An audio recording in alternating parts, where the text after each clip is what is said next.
18 horas 6 minutos, 20 grados la temperatura, tarde noche viernes. Y le doy la bienvenida a Julio Mosle, periodista. ¿Qué tal, Julio? ¿Cómo estás? Muy buenas tardes, Gabriel. Muy buenas tardes para el resto del equipo. ¿Cómo están ustedes por ahí? Bien, muy bien. Bueno, a ver, contame, vos que conocés el desarrollo de estas producciones, eh, ¿en qué consiste el CAREM?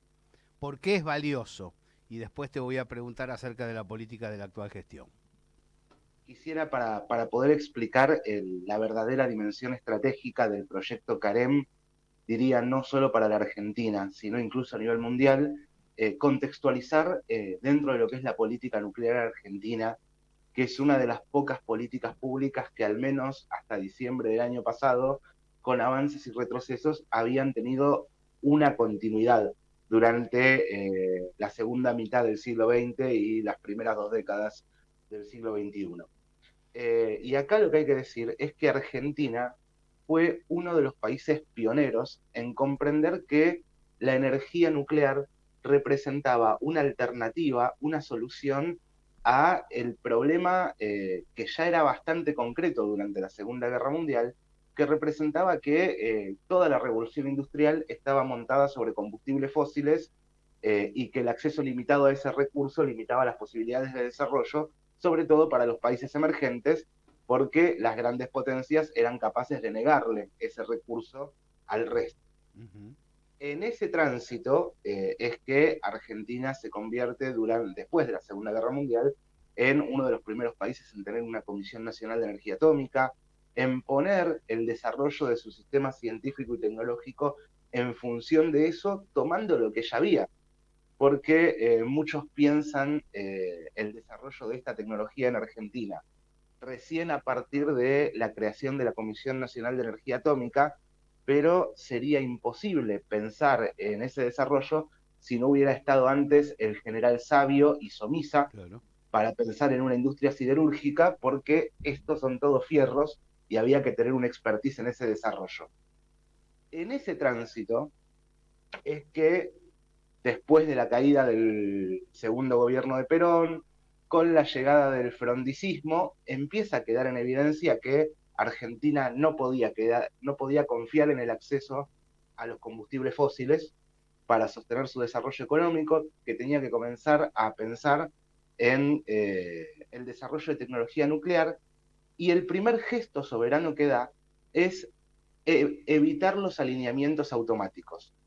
En aquel momento lo que sucedía era que cualquier país que andaba queriendo curiosear en el universo nuclear le iba a golpear la puerta a Moscú o le iba a golpear la puerta a Washington, y Moscú o Washington, de acuerdo a cuán amigo o cuán interesado estaba en ese que le golpeaba la puerta, le instalaba un reactor llave en mano, le mandaba 4 técnicos que le operaban el reactor y le decían: quédate contento, vos tenés energía nuclear.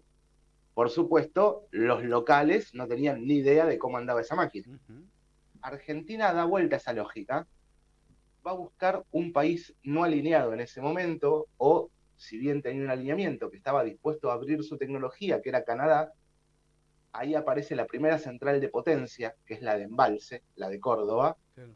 eh, en la cual los canadienses le abren toda la tecnología a los argentinos, y los argentinos dicen: mira, no vengas a fabricarla vos, explícame cómo funciona esto, dame los planos y yo veo cómo la armo.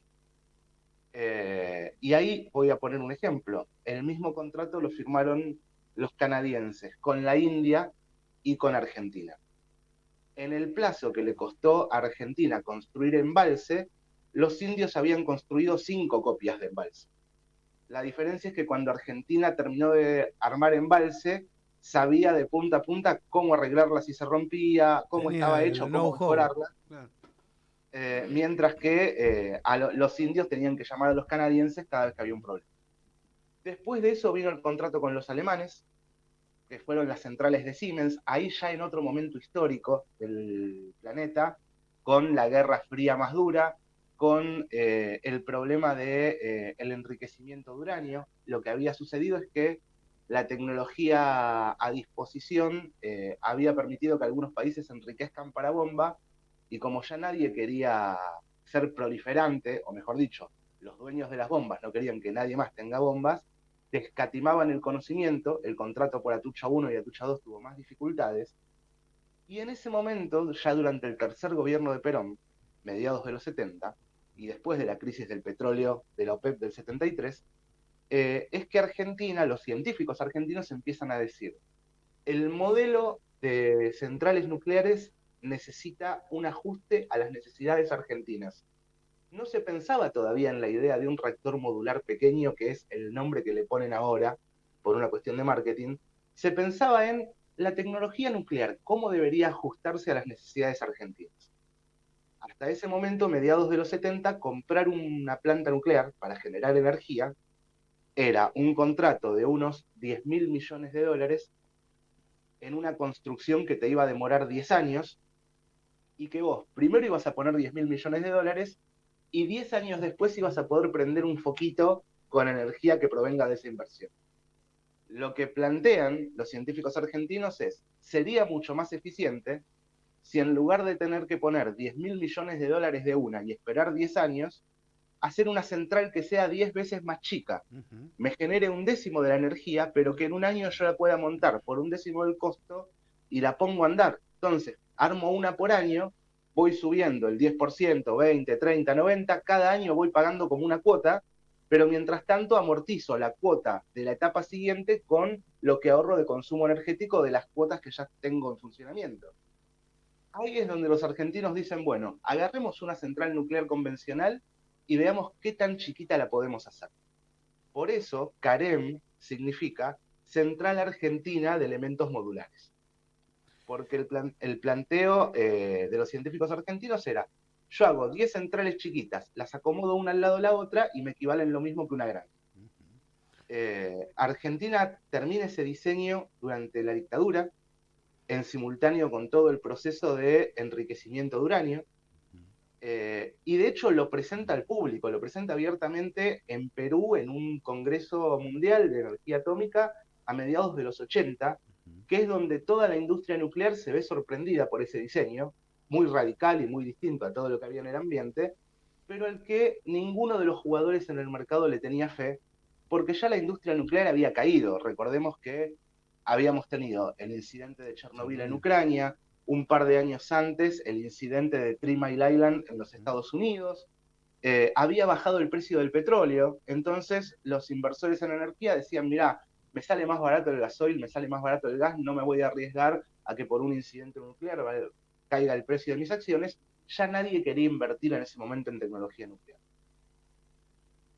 Llega el gobierno de Menem, este proyecto va a parar a un cajón, salto en el tiempo al gobierno de Néstor y Cristina Kirchner, ahí lo que sucede es que entra en evidencia el problema energético. Digo, para ponerlo también en contexto histórico, estamos hablando del periodo en el que se expropia YPF porque YPF no estaba resolviendo el problema energético nacional. Es el proceso en el que también Néstor Kirchner decide terminar de construir Atucha 2, que Menem la había dejado parada porque hacía falta energía. Ahí es donde se decide volver a apostar por el proyecto CAREM, se le vuelve a hacer una reingeniería para traerlo al siglo XXI y se comienza la construcción de un prototipo en el predio de Atucha, allí en Zárate. También una discusión hubo al respecto porque siempre hubo intereses y jugadores internacionales que cada vez que podían trababan el proyecto. Era muy común que cada vez que Argentina anuncia un proyecto de tecnología nuclear, venga algún funcionario estadounidense a decir, guarda lo que hacen, eso es peligroso, tengan cuidado. Y Si con no un son entorno de algunas organizaciones ecologistas que le dan letra a la y argumentación. además ese era el otro incidente que iba a recordar. Yo no sé si todos lo tienen en claro, pero el proyecto original concebía que el prototipo del CAREM no iba a estar en Zárate, sino que iba a estar en Río Negro para que la gente del Centro Atómico Bariloche y del INVAP lo tuviese cerca y pudiesen trabajar ahí. Bueno, allí es donde aparece Greenpeace con una campaña muy fuerte en los medios diciendo que la instalación del reactor en Río Negro iba a generar contaminación, algo que es absolutamente falso, y todo termina con que para poder construirlo, el gobierno toma la decisión de llevarlo al predio de Atucha, donde ya había dos centrales que son mucho más grandes y nadie iba a poder decir que poner una chiquita al lado Iba a ser iba a una- generar un problema. Viene el gobierno de Macri, la obra se para, cuando asume Alberto Fernández la pandemia, 2 años de freno a esto, en la segunda mitad del gobierno de Alberto Fernández la cuestión avanza, y cuando digo la cuestión avanza, esto es complejo porque son varias piezas de un rompecabezas que tienen que encajar en simultáneo. Por un lado, la obra civil, que es el hormigón, toda la construcción de hormigón, que aparte es bastante gruesa, tiene algunas paredes, yo estuve adentro, algunas paredes son de 5 metros de espesor, Claro. y de un hormigón particular. Además, los componentes metálicos, los disipadores de vapor que los produce Conuar, una empresa mixta argentina entre el Estado argentino y Pérez Companc, son de un grado de precisión y esos también llevan un proceso de fabricación. La vasija de presión, que es donde va el agua a presión, la está produciendo IMSA en Mendoza, y ahí también hay otro desafío, ahora que el gobierno quiere privatizar IMSA, Claro. ¿qué va a pasar con las partes de este proyecto que tiene que hacer esa empresa en Mendoza? Y ahora está en esa situación, digo, con un agravante. En 2014, después del incidente de Fukushima y después, sobre todo, del avance de Rusia sobre Crimea, la Unión Europea se da cuenta que era muy dependiente de los hidrocarburos que venían del otro lado de los montes Urales. Ahí es donde dicen, che, esto que nos propuso Estados Unidos en los 90, de abandonar las centrales nucleares, no nos está sirviendo, tenemos que pensar en volver a nuclearizarnos. De hecho, es parte de la crisis alemana hoy, ¿eh? Alemania Claro, terminó de desmontar su energía nuclear hace pocos meses. claro. Entonces, en ese escenario, hay un elemento que por ahí no se ve mucho cuando hablamos de energía nuclear en Argentina, que es que así como tenemos científicos muy preparados, el cuerpo diplomático argentino dedicado al área nuclear es de los mejores del mundo, porque también se concibió con la misma lógica que el CAREM. Así como en algún momento Argentina dijo, tengamos una central nuclear que responda a nuestros intereses, y concibieron el CAREM, dijeron, si vamos a ser un jugador en la mesa mundial de la energía nuclear, nuestros diplomáticos tienen que estar preparados, y es cuando se crea la DIGAN, la Dirección de Cancillería de Asuntos Nucleares. ¿Por qué lo menciono? Porque se le dio una formación especial a los diplomáticos que pasaban por ahí, que pasaban un año en el Balseiro, para no ser solo embajadores de Copetín, sino ser embajadores que a la hora de hablar de energía nuclear supieran de qué se trataba. Cuando todos lo ven hoy a Rafael Grossi, el argentino que es titular del Organismo Internacional de Energía Atómica, reunirse con Putin, o reunirse con Xi Jinping, o reunirse Con los como fue en su iraníes. momento con Donald Trump, o con los iraníes, bueno, viene de esa formación. Y otro que por ahí no tiene tanta prensa, pero cumple un rol simultáneo, es Gustavo Anchil, también argentino, y cabeza del... A ver, se nos está cortando la comunicación. Se nos está cortando la comunicación. A ver qué es lo que está pasando allí. Ahora sí, a ver, hola, A hola, ver. a ver, me parece que Ahí vamos.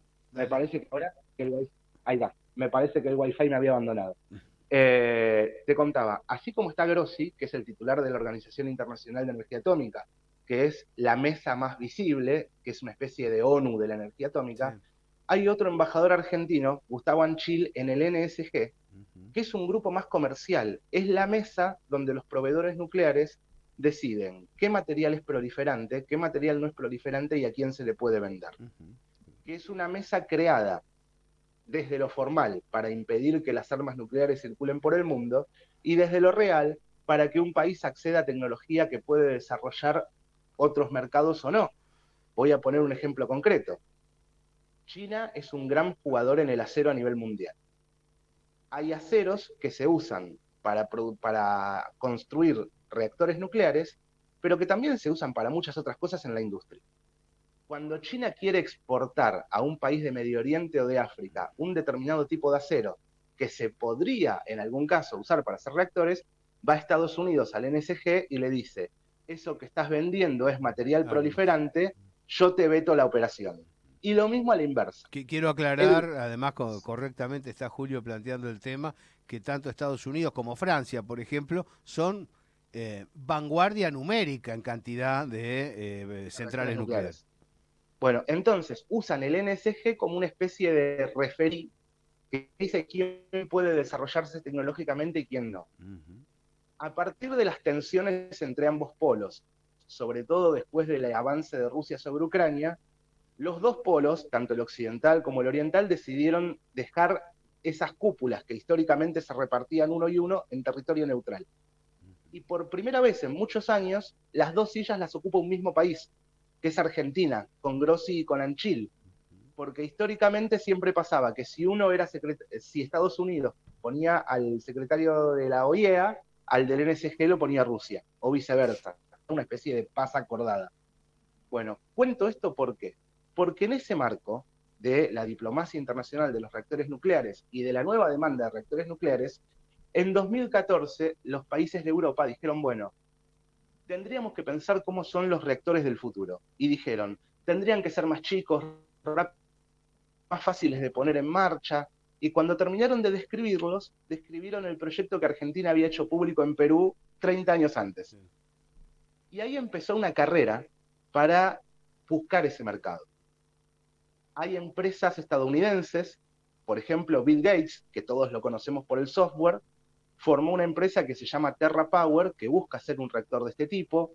Hay una empresa coreana, está el Estado chino, el Estado ruso, a través de Rosatom, que es su empresa nuclear, sí, intenta convertir un motor nuclear de buques en una central nuclear de potencia pequeña. Pero lo cierto es que, yo esto lo charlaba con Rafael Grossi en una de sus últimas visitas a Argentina, él recibe muchas consultas de muchos países que cuando quieren comprarse un reactor nuclear para ser soberanos energéticamente, le van a preguntar a la OIEA qué le conviene comprar. Y Grossi, más allá de ser argentino, lo que le dice al resto de los países es, miren, si van a ir a Estados Unidos les van a mostrar unos PowerPoint muy lindos, si van a ir a China les van a mostrar unos dibujos muy lindos, si van a la Argentina van a ver que esa obra está en construcción y en marcha. Claro. Y ese, en este escenario, es un diferencial grande.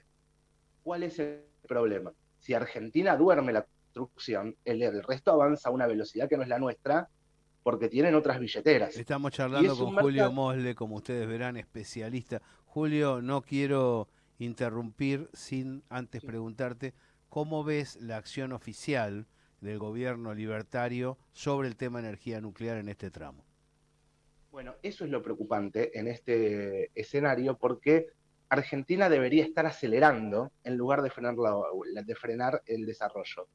Y acá me voy a la historia reciente. Lo que acaba de hacer Milei con el Carem es lo que ya hizo Menem antes, y después de Menem hizo De la Rúa, y después de la Rúa hizo Macri. Durante el gobierno de la Rúa, el secretario de Energía Nuclear era La Peña, un tipo que venía de la industria petrolera. Se encontró una ley, porque el Congreso había aprobado una ley para que se construya el Carem, y como no podía no cumplirla, lo que dijo es, vamos a entrar en fase de revisión del diseño de ingeniería, para que nos quedemos seguros que esto no va a traer un problema.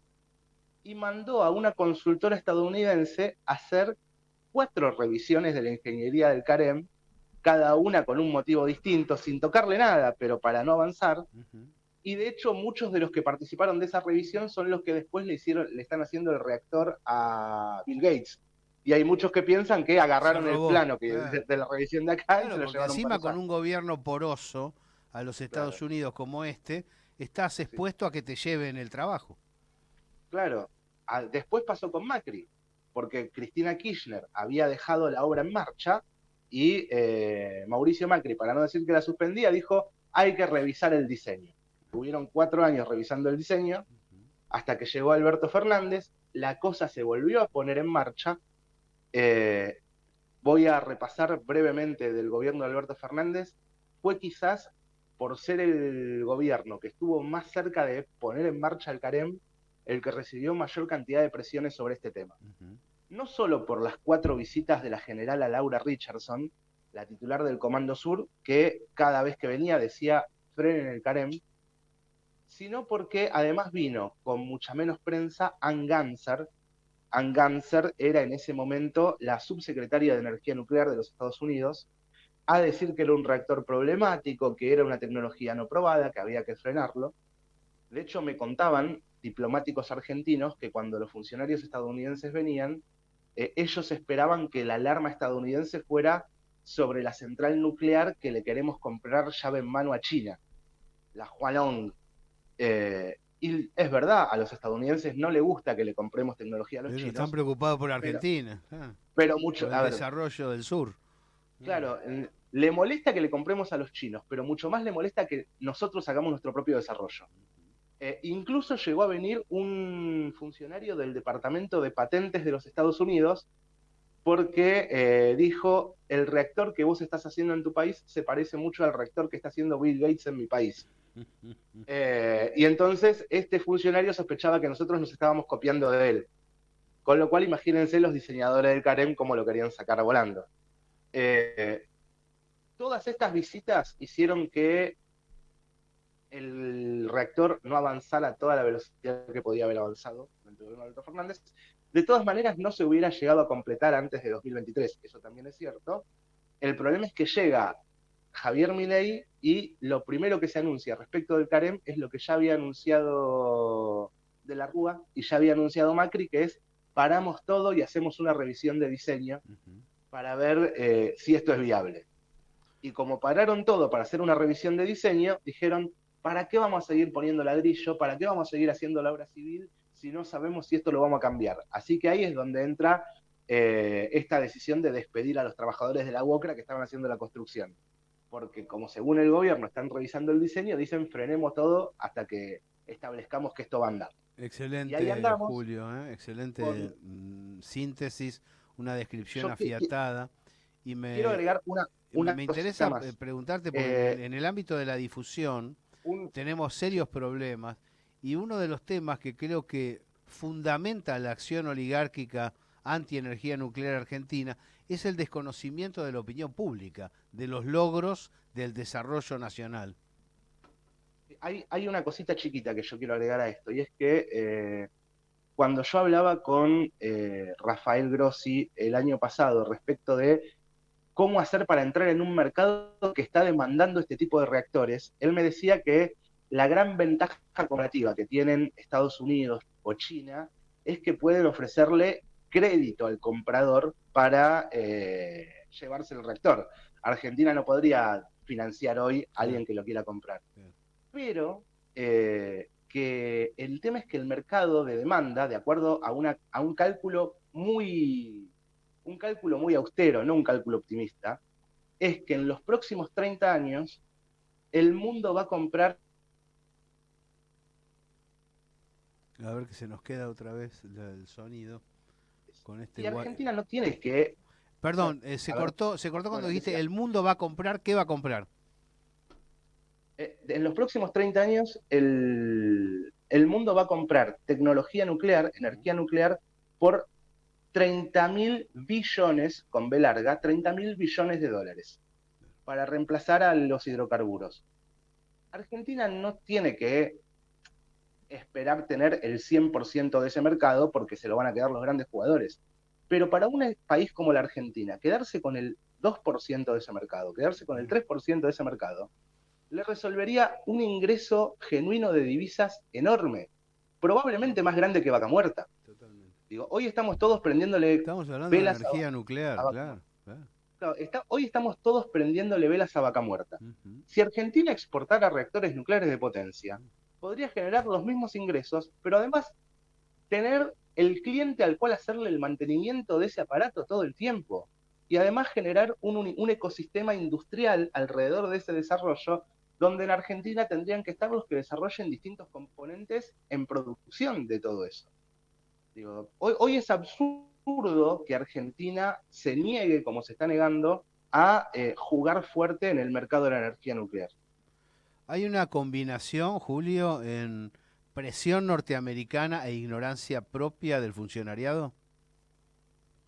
Sí, también es cierto que la relación entre Argentina y Estados Unidos en materia nuclear es muy ambigua en muchos sentidos, digo, porque no hay que olvidarse del pragmatismo que para acceder a determinadas tecnologías uno lo hace teniendo al menos la tolerancia de Estados Unidos. No digo que Estados Unidos esté a gusto con que Argentina desarrolle tecnología nuclear, pero hay situaciones donde uno tiene que esperar que al menos lo tolere, porque si no es difícil hacerlo. Y ahí hay una historia de idas y vueltas muy interesante. ¿Cuál es la praxis que ha tenido el país y lo que ha aprendido el país? Argentina tiene que demostrarle a las grandes potencias que es capaz de desarrollar algo para que las grandes potencias le permitan tener. Por ejemplo, a Argentina no le querían vender las centrales Atucha 1 y Atucha 2, porque Estados Unidos le decía a los alemanes, no le vendas centrales nucleares porque estos capaz que se hacen una bomba, son peligrosos, todo lo demás. En cuanto a Argentina demostró que había aprendido en la metalurgia cómo hacer los caños necesarios para armar su propia central nuclear, Estados Unidos le dijo a los alemanes, vendele las centrales porque si no se las hacen ellos y prefiero que vos seas el que le hace el service. De la misma manera, cuando Argentina quiso exportar su primer reactor de investigación, porque Argentina exporta reactores de investigación nuclear, lo que pasó fue que Estados Unidos, que también competía en ese mercado, Estados Unidos en esa época todavía era un exportador de reactores y nosotros los echamos del mercado. Esto hay que decirlo, Argentina echó a Estados Unidos del mercado nuclear en lo que tiene que ver con reactores de investigación, no reactores de potencia. Bueno, en aquel momento Argentina le vendía un reactor a Perú y Estados Unidos le dijo, si querés vender el reactor, pero yo no te voy a vender el uranio enriquecido para ese reactor. En cuanto Argentina demostró que en la planta de Pilcanilleu había aprendido a enriquecer uranio, los estadounidenses dijeron, yo te vendo el uranio que vos quieras, pero vos no te pongas a fabricar ahí sin mi permiso. Y entonces le dieron. En Entonces, este claro, especial hemos entreabierto una puerta al gran país que ha sido la República Argentina. Ojalá lo siga de, siendo. Estemos a la sí, altura de nuestras propias construcciones. sí, y de hecho, si querés, para tratar de graficar esto, y además, no solo por el dinero que podría ingresar, no solo por el cuidado del medio ambiente, sino por el lugar en la mesa que tiene Argentina, en la mesa global. Argentina no es miembro del G20 porque sea una economía poderosa. Ujú. Argentina es miembro del G20 Claro. porque aprendió a enriquecer uranio solita. Ujú. Recuerden ustedes cuando se hizo la primera cumbre del G20 a principios de los 90, España pataleaba porque se había quedado afuera y Estados Unidos decía, no, yo prefiero que entre Argentina. Y era por eso. Y voy a poner un ejemplo concreto. El primer reactor nuclear iraní es un reactor nuclear que Estados Unidos le había dado al Shah, Ujú. en la época que el Shah era el predilecto de los Estados Unidos en Oriente Medio. Cuando llega la revolución islámica, ese reactor se queda sin mantenimiento. Los iraníes dijeron, no hay problema, lo vamos a tirar y nos vamos a traer un reactor ruso. Y los estadounidenses, que estaban muy enojados con la revolución islámica, pero no comían vidrio, ¿qué hicieron? Dijeron, no hay problema, te lo vamos a solucionar. Pero como los iraníes no querían negociar con los estadounidenses, en ese momento Estados Unidos le pidió a la Argentina que Argentina se haga cargo del mantenimiento del reactor iraní. Y si queremos traer eso de finales, de mediados de los 80 al presente, lo que podemos decir es que cuando se hizo el famoso pacto con Irán por la causa de la embajada, el motivo del pacto no era poder hacer testimoniar a los 5 iraníes imputados.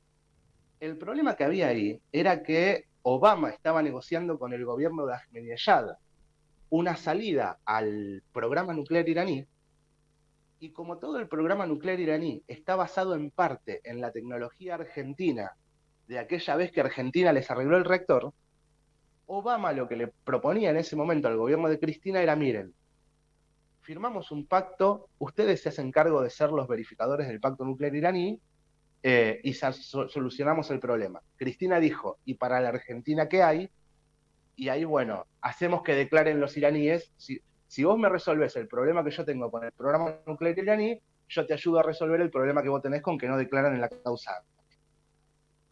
Eso estaba avanzando hasta que se hizo público y se dieron cuenta en Medio Oriente de que Irán iba a tener un plan nuclear viable y terminó pasando todo lo que pasó después con la causa AMIA, que en realidad, si uno lo lee en esa clave, todo lo que pasó con Nisman después tuvo más que ver con el programa nuclear iraní que con que con los iraníes que tenían que testificar.